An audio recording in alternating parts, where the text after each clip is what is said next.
Coming to you live from the Vegas Video Network studios, just steps from the Las Vegas Strip, it's Top of the Food Chain. And now your host, he's 1 part Mohawk, 2 parts attitude, and a touch of what the It's Al Mancini.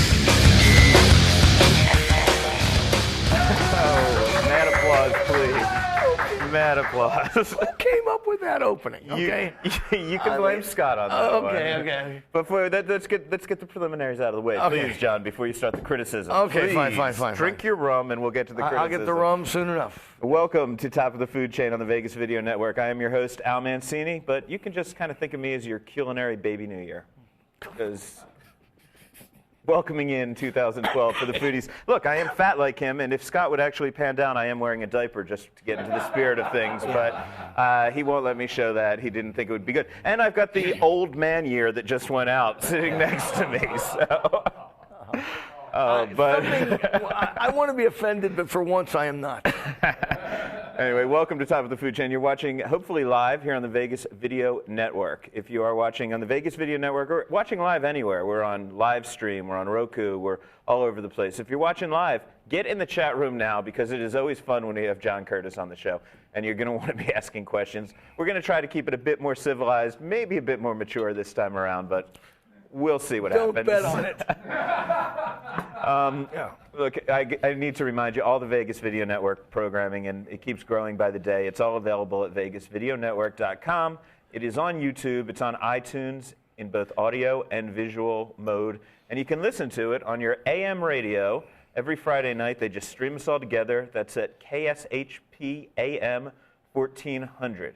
If you are listening and you have a question for a future show, dial it in now and record it, or just call and say something dirty, because we like that. 866-966-4599. You can also email us with questions for future shows. That is food@vegasvideonetwork.com. One last piece of business to get out of the way, but this is a fun piece of business, and then we'll turn to John. Our sponsor, once again today, is Bread and Butter. The great guys at Bread and Butter. One of the great new restaurants. Absolutely. Over on Eastern. Incredible bakery there. They've got great sandwiches, open for breakfast and lunch. They also do dinners on Wednesday night with Ben's Barbecue. He brings the truck out. Oh, that's right. There. They just started that. I have not been yet to that. Very cool. If you go tomorrow, I guess tomorrow's the Feast of the Epiphany, which all my Catholic school years, I almost forgot that. I had an epiphany with a stripper once. You heard a stripper named Epiphany. Yeah, I had a stripper named Epiphany once. Okay, thanks. But for the Feast of the Epiphany, they're doing a traditional Epiphany cake. They're doing a French version of it. It's a pastry stuffed with an almond filling. And in the tradition of this cake, there's a bean somewhere within the cake. And if you get the piece with the bean, you win a prize. And if you get the piece when you go buy Bread and Butter tomorrow with the bean, you get a free dessert or a free something. Chris, I'm so sorry, I forget. But it's free stuff and it's cool, so it's worth going to check that out. You had a bean I didn't and have an epiphany. A bean and an epiphany. You're as long as we're here, we usually would end the endorsement right there. But you're a big fan of Bread and Butter, right? Oh, huge fan. I mean, I just I can't say I discovered it, but every foodie in town was anticipating Chris Herron because he was on the Lulu's on the Lulu's on the Move. Lulu's and on the Bouchon Move before that. and Bouchon. He was 7 years. He was the baker at Bouchon. Yeah. And when we got word when they were doing all the food truck thing with Lulu's on the Move, he said he was going to do a bricks and mortar store, and everyone was looking forward to it. And he hit the ground running. I mean, it's just pastries on a different level. You can keep Thomas Keller happy with your pastries. Exactly. You can keep anybody happy, and Chris Herron does it at Bread and Do you Butter. have a favorite dish over there? Oh, any of the pastry, the muffaletta is to die for. I mean, he does that. What does he do? That ham and cheese with the country gravy on top is just great stuff. I mean, this isn't diet food, folks, but as you can see, Al and I don't We're subscribe not on to diet diets. food. You know. There, Chris, you definitely you got 2 endorsements for 1. Thanks for sponsoring the show. We really appreciate it. Now we're moving back to the new year, and Happy New Year. Happy New Year. It always pains me to have John on the show, but I thought this was a good excuse to have him back. Well, someone's got to give you a little class. Class is what you call it. Yeah, okay. Well, all right, Well, you do. You always have the pocket square. Yeah. That's a very classy thing that you got going on there. For once, I have not blown my nose in it for the day. We're going to try to keep it a little more civilized today. Compared to last time? Yeah. You drove me to drink last time? Yeah, well, you got the Sailor Jerry out this time. Yeah, just so- in case. This is my Just in case. security blanket right here, depending on how much you attack me. I almost You gave were you very aggressive last time, Mr. Mancini. Absolutely, I was. You kind of went right after me, but we're both a little older now. A kinder, gentler Yeah, show. yeah, it will okay. be. I almost came in and gave you an aneurysm with a brand new tattoo to show off, but my tattoo artist got busy Thank today. God. You know, I love tattoos. They're just so high class. They are. Okay, on with the show. Okay, fine. The reason I wanted to have you on, John, because anybody who writes about food for a living writes about anything, really. The new year comes, and we've got to pick our favorite things of the year, trends of the year, Top 10, top 5, 10, blah, yeah. blah, blah. That's what you spend all of Right, December right. working on. Right. So I wanted to go through a few of the things that you and I have written, share them with people out there, and maybe debate, argue, or agree on some of these things. Okay. You What do you cool want to with start that? with? Oh, I'm going to start with myself. Okay, please. Because it's my show. In city life, I wasn't asked to do favorite dishes or favorite restaurants, anything like that. I kind of decided to come up. They always ask for the top food stories of 2011. Yeah. And I don't know that I can say the top Like stories. the trends, you mean? I Something like decided that? to go more with the trends. Yeah. And so I came up with 5 trends. I'll run them down real quick, and then I'm going to ask you whether you think these really were trends and whether they're going to continue to be trends going forward. The trends that I came up with for 2005, you can find me speaking about these in city life, is the growing locavore movement here in town, homemade artisanal products in chefs' kitchens. The food trucks have become a lot more stationary, and I'll explain what I mean about that. Oh, there's a nice little picture of me in the corner there. Hollywood did a lot of You're no better looking, in still life than you are on video. No, I am not. Okay. In fact, I try to move a lot so people can't see how ugly I am. But Hollywood did a lot of spotlighting our local chefs last year. And then the Asian offerings, I think, have become a lot more expanded and a lot more realistic. So let's start with the locavore movement.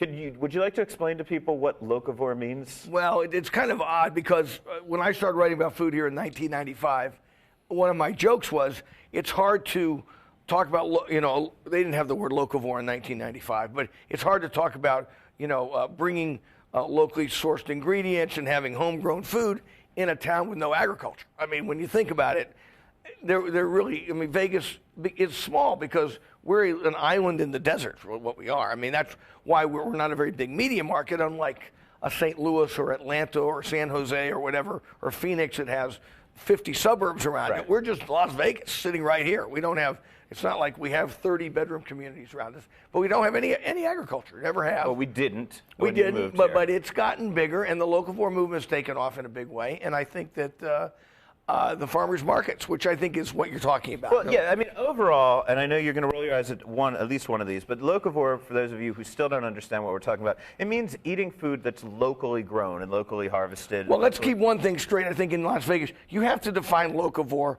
as almost, unlike New York or Atlanta or St. Louis, locavore here means within a 200-mile radius of this place. I think, it's funny. Or 250. Because I've got a friend actually in a band Bad Brains, but he lives in Woodstock and organically farms, and he brings it down to Union Square to sell it. So what you're buying in New York could be coming from further than 200 miles away. And what you get here comes from San Diego sometimes and Southern California. Now, see, I think there's a lot being grown right here within a 50-mile radius right now. A lot more than there used to be. Yes, there is, and I agree with you, but I disagree. It's not enough to make a big difference. I mean, all of the locally grown stuff in Pahrump and Sandy Valley and Overton put together couldn't keep 2 restaurants afloat in this town. Right. But they do grow nice stuff. And it is very nice good that stuff you they're can doing. get it. You can get that at the farmers markets. Exactly. We now have shrimp being harvested just a few miles out of town.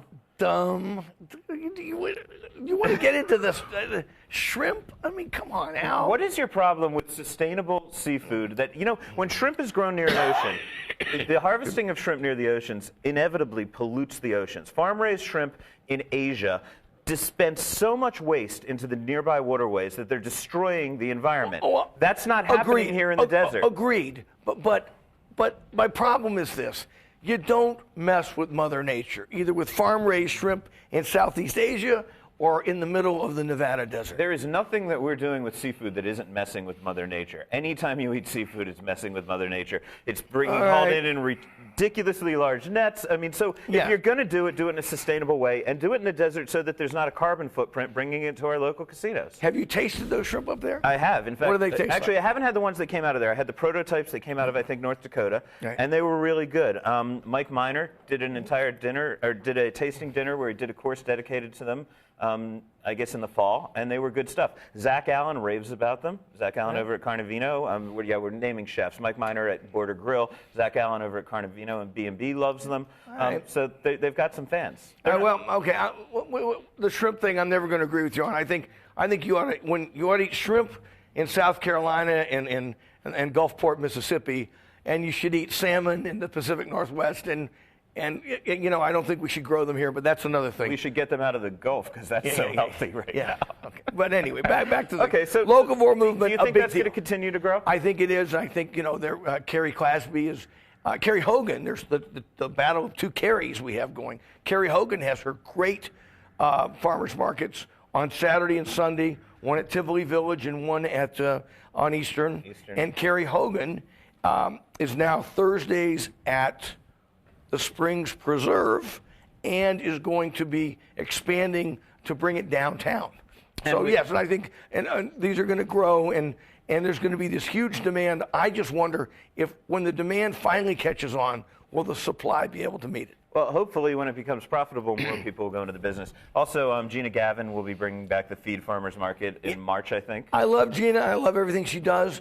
But hers has been the least successful of the farmers markets. I don't know why. I've been there when it's been packed. Okay, and I've been there when there's been 4 people there. So, I mean. The cool thing I like about that is there's actually people, now we have to go maybe 75, 100 miles, maybe further, but relatively local ranchers who have completely natural grass-fed beef that they'll bring down to that market. Yes, I hope so. But I was talking to a chef, Sean Rowe, at Table 10 months ago, and he said there's a great organic beef ranch up in northern Nevada, but they want so much for their steaks that not even our steakhouses like Cut or Delmonico can afford the beef. Okay. That's kind of a weird thing. Move on, and I don't want to beat a dead horse or a dead cow with all of these. Move on. What was your second? The artisanal products that are being made. When I moved to town. Yeah, what are you talking about? When I moved to town, I didn't know anyone that was making their own charcuterie or salumi.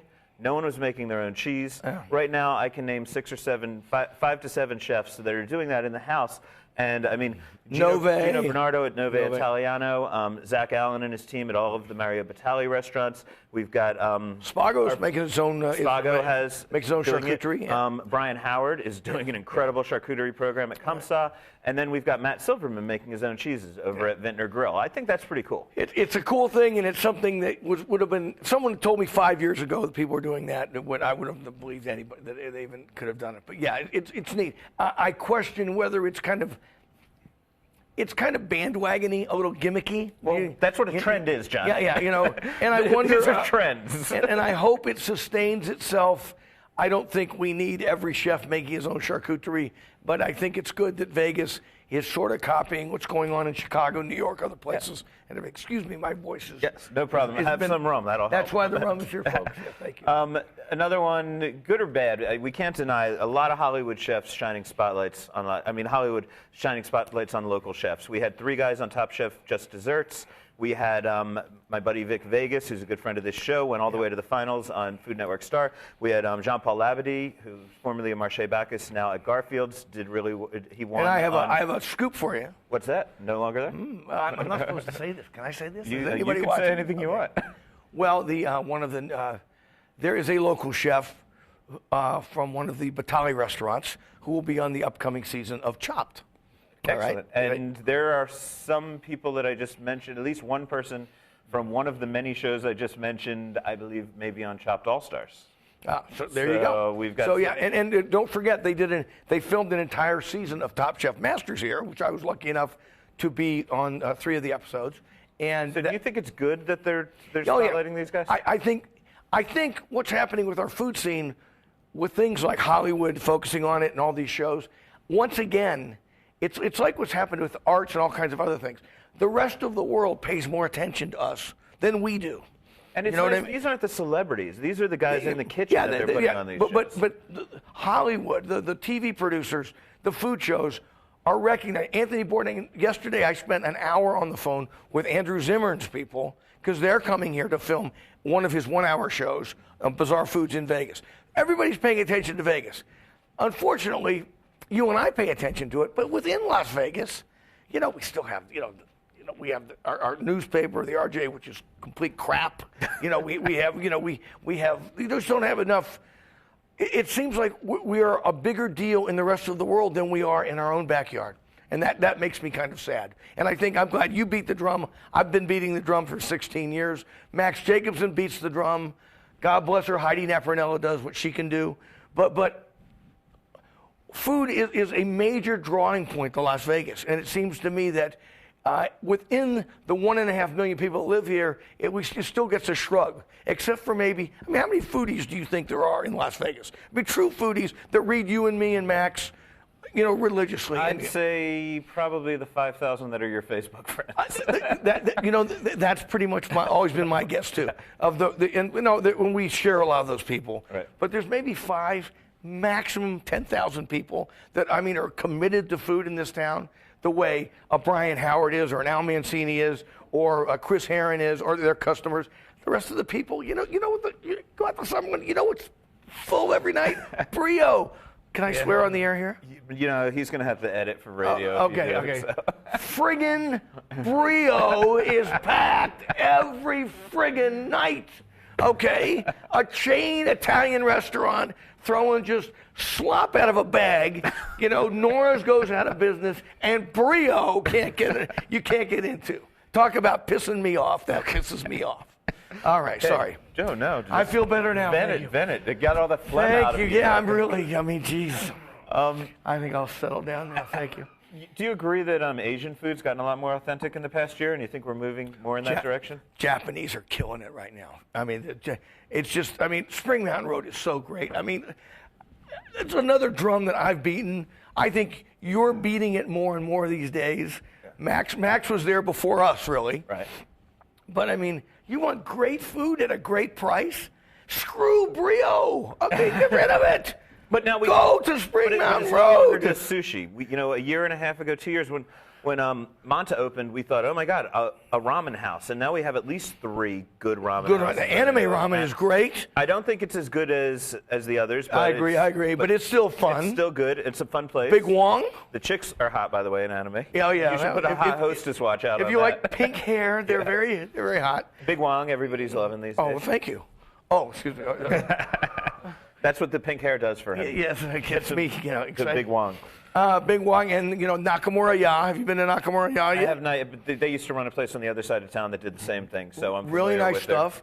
And I'm told that Mitsuo Endo-san, who runs Raku, is going to be taking over the 2 places in that same shopping center and opening an authentic Japanese bakery there as well. Right. I think. And Kayara, once you get off Spring Mountain Road, Kayara is really a new nice place that's really great. And in your neck of the woods, East Ocean Dim Sum on Eastern, right on in the same shopping center. Well, we're moving away from Japanese then. Yeah, yes. Well, Asian. Asian, and also soyo, for Korean. Soyo's fantastic. Yeah, so there's. And it's no longer the stuff that you only used to get in tourist, joints. It's actually the stuff they eat in the real country. Right. The Panda Express stuff is, leave that to the Brio crowd. Cafe de Japan.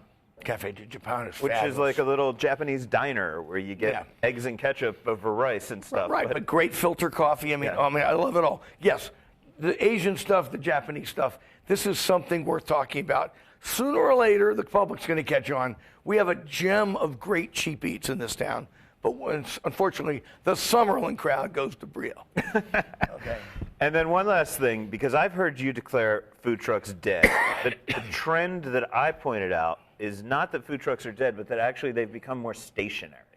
That people still want the food, but the day of following them on Twitter and driving across town just to get a slider, that's 18 months That was ago. cool for the hipsters 18 months ago. Yeah. I honestly never thought it was cool, but I'm too old to be a hipster. But don't you think you can feel that waning almost, right? It doesn't have the cachet that it had a year ago. Chasing them is almost gone. But yeah, the festivals, like Jolene does, and like Brock Vegas Bradke, Streets, does, and downtown Vegas Streets. Yeah, exactly. which is Rick Guerrera actually helps organize that one. Yeah, I mean the festivals now, because people still want the food truck food. There's some good food coming out of food trucks in this town. It's very caloric stuff, though, Al. I mean, it's just you're eating like. I mean, Says the guy who will eat foie gras 6 times a week, right? And I have the girth to prove it. Okay. Okay. Yes, but the trouble with food trucks is you're eating standing up, and let's face it, no one over the age of 25 really likes to eat standing up. It would help you burn off some of those calories. Yeah, it might, but it's just to me not. It's not that interesting of food. I mean, it's more interesting when a guy like Chris Aaron opens his bread and butter and then really shows you what he can do. Well, that Chris has opened bread and butter. Of course, Slide and Through have opened their second location, which is more of a sit-down restaurant. They're about to open a drive-through. Fuku Burger set up shop with Harry Morton in L.A. In L.A., yeah. I mean, how did that happen? I don't know, but whenever Harry gets involved with things, I get a little nervous. Yeah. The man who brought us Pink Taco. I mean. Oh, yeah. Yeah, you gotta. Sorry, now that he doesn't own the world in this town, and his father doesn't own the world, we can talk about the fact. Well, you know, Pink Taco. Can we digress about Pink? Let me tell you a story about Pink Taco, real quick. We got a minute here. We got a minute. Okay. Back in the day, I represented a guy who I practiced law back in New York and Connecticut a long time ago, and a guy, friend of mine, client of mine, got busted for drunk boating. On a lake. I mean, he was one of these wild kids. The name of his boat was the Pink Taco. Okay, right. This was back in the late '80s, early '90s. When he came up for sentencing, the judge was so offended by the name Pink Taco, as was the prosecutor, that they threw the book at this guy. I have a better story about the Pink Taco. In the casino chip collecting world, there are a lot of people collect real chips, but then there are kind of commemorative chips that come out. Right. And the Gaming Control Commission wants to make sure they're not obscene. The Riviera once put out to honor porn stars for the AVN Awards, and they said, no, you can't put those out. So they put out a... Must have broken your heart. It did. Let's not get off on the porn star tangent. But the Hard Rock had been open for years, already had the Pink Taco, had been operating, gotten it past gaming, but they put out a non-monetary chip with Pink Taco on it. And gaming found out and went in and confiscated it because they were so offended by it being on a chip. But there's a restaurant right there that's been operating for years. It's been operating for years. I personally, I mean, I've enjoyed many a Pink Taco. I can't say much more than that, but I do think it's. I always thought it was kind of amazing. They got away with it here, and they did. Anyway, we're off. We always digress. Okay, what was some of your other I think we actually hit them. I want to talk about. Now, let's move on. Okay. Let's give people time to breathe. Okay, there we go. Cleansing breath. Yes, or, this way it should be maybe that Le Mans breath. I'm going to add a little water to my sour, Jerry. It might... I feel like we're giving birth to a show right now. Okay, now what you did for the weekly was come up with your top 5 dishes of the year. Yes. And we're going to put them up on the screen, and then we'll see if we agree. You actually have a graphic? A real graphic of John's top 5 dishes. Hi, Chihuahua, look at that. And, there you go. So you had the oxtail. Who's that good-looking guy in the corner? Can you see that, old man? Can you read that? Yeah, okay. What is that? Okay, yes. Oxtail bucatini at Le Cirque with oxtail sauce. Roasted sea bass at Douai Fourni, made in one of their hot ovens. Dover sole at Eiffel Tower. Mascarpone cheesecake at RM Seafood. They've got this Teresa Gee Whiz Teresa, they call her, at RM Seafood's wonderful.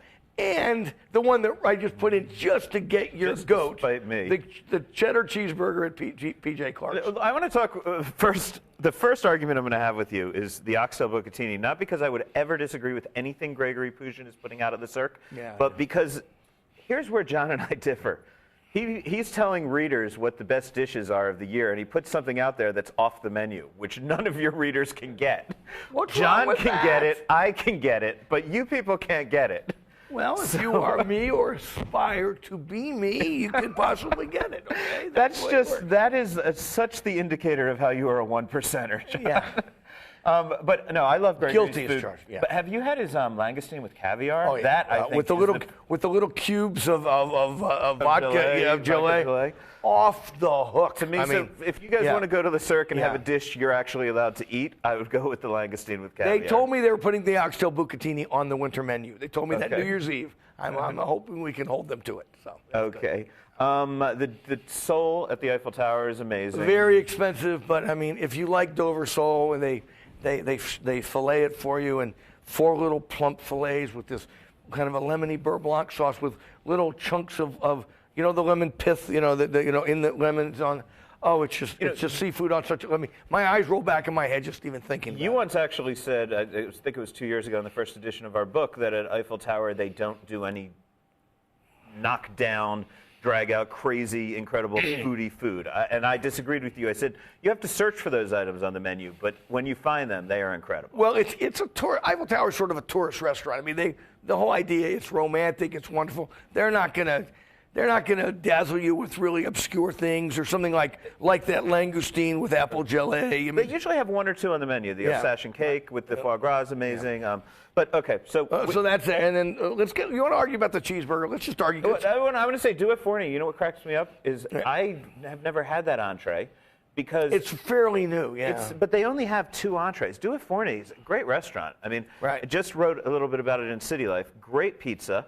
And they have some incredible apps and other things on the menu. But there's just 2 entrees. It's like out of the blue. It's a pizza place that has 2 things. And to me, it just always felt like I would never go there just to have an entree. But you obviously have, and you say it's great. I looked at it one night, and actually they brought it to my table. It's another great thing about being me. But sorry, it's true. But they said you should try the branzino. It's a bed of arugula with sort of a nice caper vinaigrette. And they just take a small piece of sea bass, and they sear it on that 800-degree oven, crispy skin, boom, put it on top, just very lightly seasoned.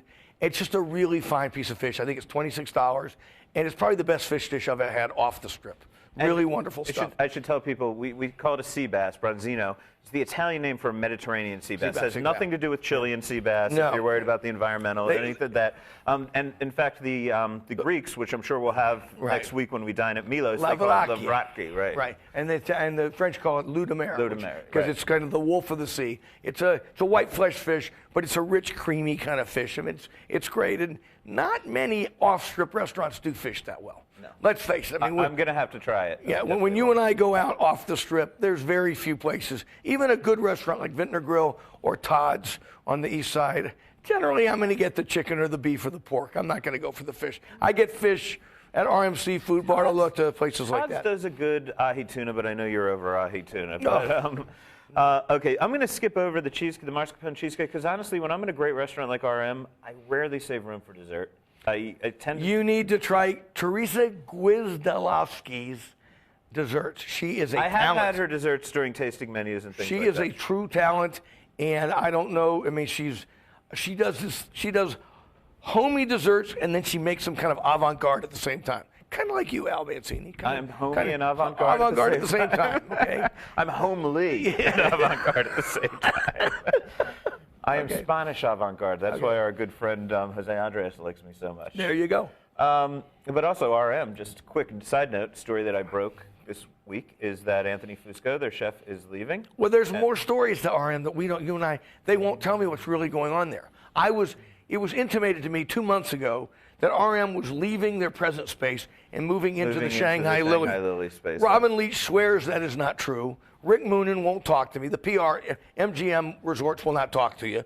Yeah. I know something's going on. Right. Rick Moonen's going to scale down his restaurant.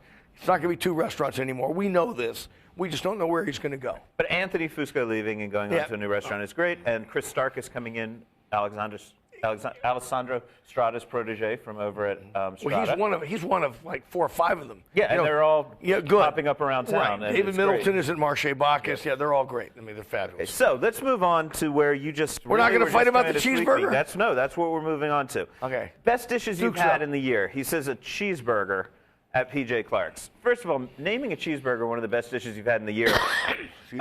I don't know. So, are you just trying to appeal to my audience suddenly because you realize you're getting not cool, or because Even I wouldn't do that. And if you were, that cheeseburger is so overly hyped. It is mediocre cheeseburger. It's a $10 cheeseburger, and it's, oh, come on, Al. I mean, I will, you know, I should have brought one in. If I knew you were going to give me a hard time, I would have brought one in and put it next to a $15 cheeseburger, put a blindfold on you, and make you taste it. Are you going, so you're going cost conscious? Is that your choice? Kind of a little bit, yes, for $11. If you had said best dishes for the money, then maybe you would. I think for $11, it's everything that these steakhouse cheeseburgers that tend to be $15, $18, $20. It's everything they How much are. at Old Homestead?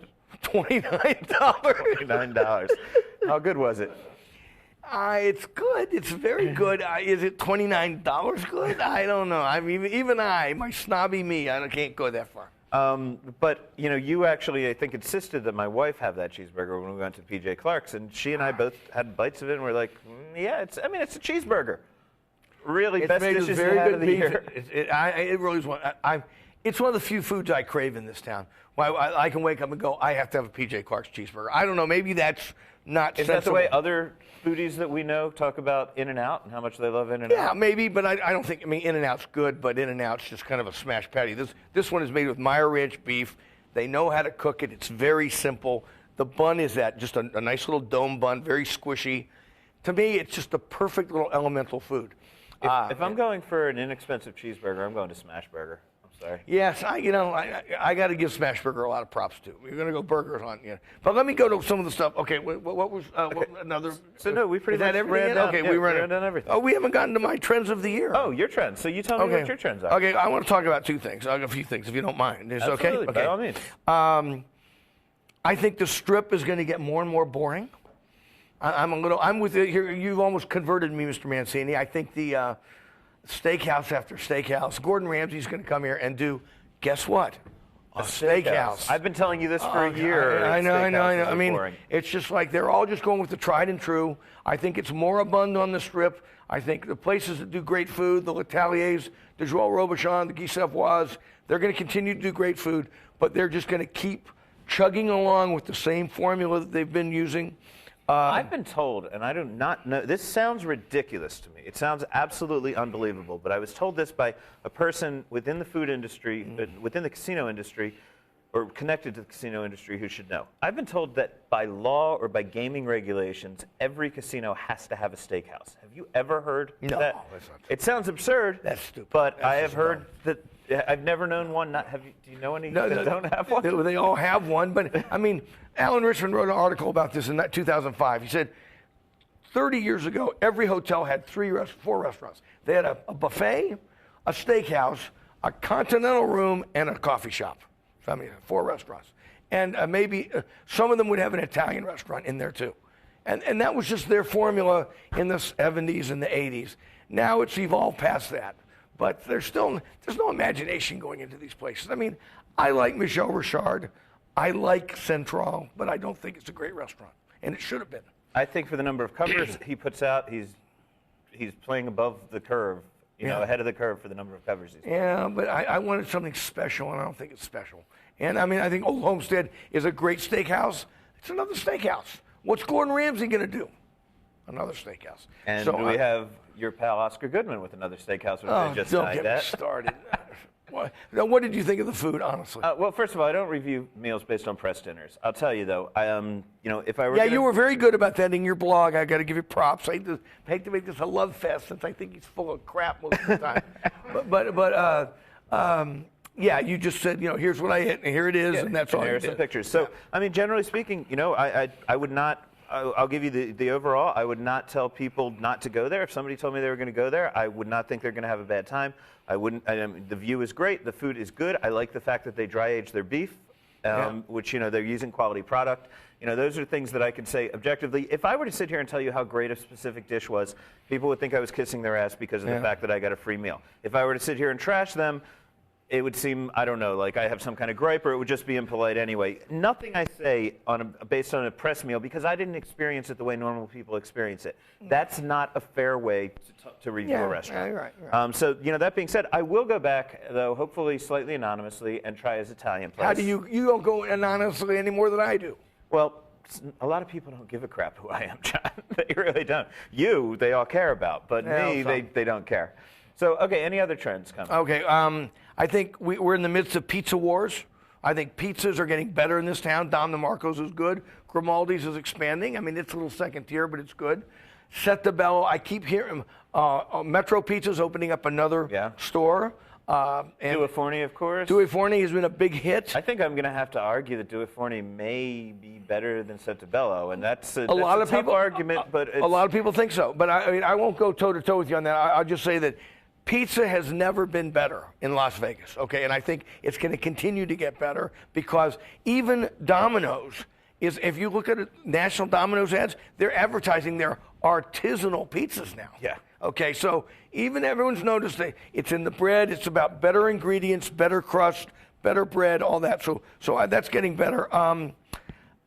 Downtown, I think, is going to be an interesting. I don't want to make a prediction for downtown, but I think it's going to be interesting to see what happens. I'm going to be reviewing Lei Tai in next week's City Life. So I'm reviewing it. So I'm not. We're always. They're going to come out the same day. But I'm not going to. Let's not give too much away. But the cool thing I like about Lei Tai, whether I say positive things or negative things about it in my review, is or the food is that, I always wanted to live downtown. And there was never any place cool to live downtown. There is now. Well, here's the problem. After 7 years of living in the burbs, being convinced it would never happen, I now have 2 giant pit bulls who need a backyard, and I can't move downtown. So I've always been a little frustrated. But even that said, when I go downtown, I'd say even 6 months, 9 months ago, and I'd be like, oh, this Fremont Street East is cool at night when the bars are open. But during the day, there's the Beat Coffee House. Right. And then really nothing else. You're right. And what Lei Tai has brought to that neighborhood is, A, they're open for lunch. B, they're a good restaurant, because that neighborhood didn't have a good restaurant. And they're kind of a groovy, cool little restaurant, too. Yeah, and you got to give them that. And I can't walk in there without bumping into people that I know. And they're not just downtown people, an artist and the Jerry Miskas of the world who you expect to see down there. They're honestly people from all over town who will drive downtown because they want to have lunch in that urban setting, or they'll go over there for dinner. And that, I will say what I have to say about the food in next week's City Life. I don't want to give too much away, but I have to say that vibe is really cool. And also Bar Bistro with their new chef downtown. Bistro. And there's the plus is not pronounced. I've been corrected on that by their publicist. It's just Bar Bistro. Well, but there is a little plus sign in it if you're looking at it. Okay, Bar Bistro. But there's a lot of cool bars downtown. Alcohol is a bigger, higher profit margin. So you got to give the bar culture a lot of props. Lady Sylvia is really nice. I was there for the first time. Artifice is great. Bar Bistro is good. My problem with downtown bars is they don't open until, say, 5 or 6 o'clock. Right. And so if you're... So when you want to go drinking at 9 in the morning, when I you want to can't drink do at it? 9 in the morning. No, I mean, seriously, if you lived in New York City or another city that's trying to emulate, that wouldn't be the case. Bars aren't just a nighttime thing. They're just part of your community. Right. You go in, and you have the snacks at their bar and a drink, whatever, at 3 in the afternoon if you're off that day from work. Pickled egg, and so... but no, downtown's definitely, we're certainly not revealing anything that no one else has heard of by saying this, but no, downtown's big. Back downtown, it could get bigger. I want to see, my big thing is, forget Oscars, beef, booze, and broads. Whether it fails or succeeds, good for it. I want to see another Lei Tai, I don't want to see a little burger joint or a really good pizza joint or a place making kick-ass sandwiches, not the franchise crap that everybody... But you have to admit, you have your ear to the ground almost as much as I do in this town. And I can name 3 major chefs that I know who have told me that they're pursuing ventures downtown. People that are not, some from the Strip, some from other great off-Strip restaurants that we love. And they'll just say to me, yeah, I got a deal in the works to go downtown. So I think we are going to be seeing that. That's what I'm hoping. So fingers are crossed there. And finally... Well, I guess that was it. Strip remains boring. Downtown pizza wars. Japanese food is great. I'm hoping that Chris Herron is so big with bread and butter on the east side that he brings one to the west side. Supposedly he'll be doing something with the new Metro Pizza location. That's what I'm hearing. Okay, good. So quick question. I know that we're kind of out of time, but real quick, worst meal or worst review you wrote this year? I asked the food gal to send me a text and tell me, because she's the one who hears me gripe, so let me look at my messages if I may. She goes, burger. It was a burger. Oh, this is good television, John. Okay. Okay, let me throw out mine, and we'll see what you think. Okay. I'm pretty sure the last time I wrote a review that was 100 or very close to 100% negative was Petra. And you were Greek, and that is a Greek restaurant over in Tivoli Village. You just jogged my memory. I don't need to look at my iPhone to get this. Petra was astoundingly bad. Okay, as was I Heart Burgers, by the way. I hated I Heart Burgers. That's what I was looking up here. Okay. But Petra was every Greek I know, and there's a whole Greek community. When a Greek restaurant like that opens up, I knew a half a dozen families went there, and all I got was text messages.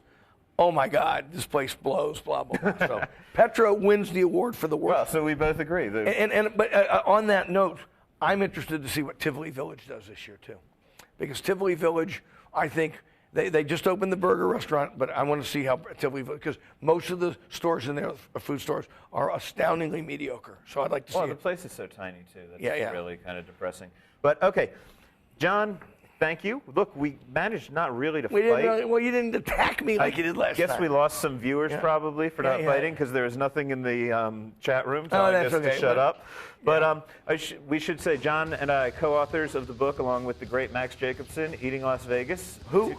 Yeah. Eating Las Vegas, the 50 Essential Restaurants. You can get it now. It is dirt cheap on Amazon, which means we get lower royalties, but we'll take anything. Really $1 a book, whatever. Next week I will be finally giving the details of my upcoming porn star brunch, which is going to be great. You and the porn stars, when are you going to get off that? You and the hot hostess watch. Oh, they're just nice girls. You like to hang out with these. As I said on Facebook, I hang out with porn stars and I treat them with respect. He hangs out with restaurant hostesses and he sexually objectifies them. Who has the moral high ground? Well, I think porn stars do a pretty good job of sexually objectifying themselves, mon ami. Right, and hostesses don't, so they need a lecherous-old man like you to do it. They need me to do it, yes. Well, anyway, thanks a lot for tuning in. I hope some of you stuck around through it all. That is our year-end, year beginning. That's, I'm the baby New Year. He's the old, dead New Year. And don't pay tune in next week. We'll get back to our regular format. Cheers. Cheers. Ding.